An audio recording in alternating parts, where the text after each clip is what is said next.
ড্ৰাগছৰ কবলত পৰি সকলো হেৰুৱাই অৱশেষত নিজৰ ঘৰতে জুই লগা ল'লে এজন যুৱকে।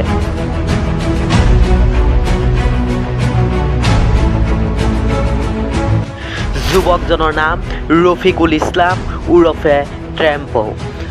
ঘৰ মৈৰাবাৰী হাইস্কুলৰ তিনিআলিৰ ওচৰত। ড্ৰাগছ খেৰণ কৰিব নাপাই অতিষ্ঠ হৈ যোৱা নিশা নিজৰ ঘৰতে অগ্নি সংযোগ কৰিছিল ৰফিকুল উৰফে ট্ৰেম্পোৱে। তাৰ পিছৰেই পৰা পলায়ন কৰি আছিল ৰফিকুল। আজি সন্ধিয়া ঘৰলৈ অহাত স্থানীয় ৰাইজে কৰায়ত্ব কৰি নিচামুক্তি কেন্দ্ৰত চমজাই দিয়ে ড্ৰাগছ আসক্ত যুৱকজনক। আমাৰ ইয়াত ৰফিকুল ইছলাম নামৰ এজন ব্যক্তি থাকে, যাক আমি টেম্পু বুলি মাতোঁ।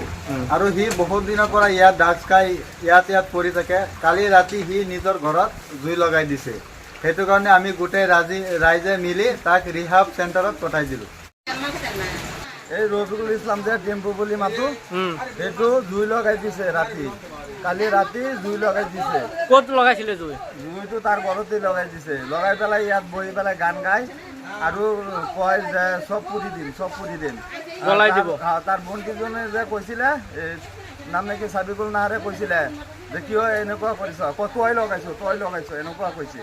ড্ৰাগছ খায় আৰু মদ খায় আৰু আপুনি বেজি লয় আৰু আগতে ড্ৰাগছ বিক্ৰী কৰিছে। টেম্পু বুলি কয় তাক, ৰফিকুল ইছলাম টেম্পু। এতিয়া চবে মিলি এতিয়া কি কৰিলে বৰ্তমান? আমি ৰাজিয়ে মিলাই পেলাই আৰু ইয়াৰ মানুহ পৰিয়ালৰ মানুহ মিলাই পেলাই ভাবিছোঁ ইয়াত থাকিবলৈ নিদিওঁ। আমি চবেই মিলাই ৰিহাব চেণ্টাৰত পঠাই দিছোঁ তাক। নেক্সট টাইমত ইয়াত থাকিবলৈ আমি নিদিওঁ।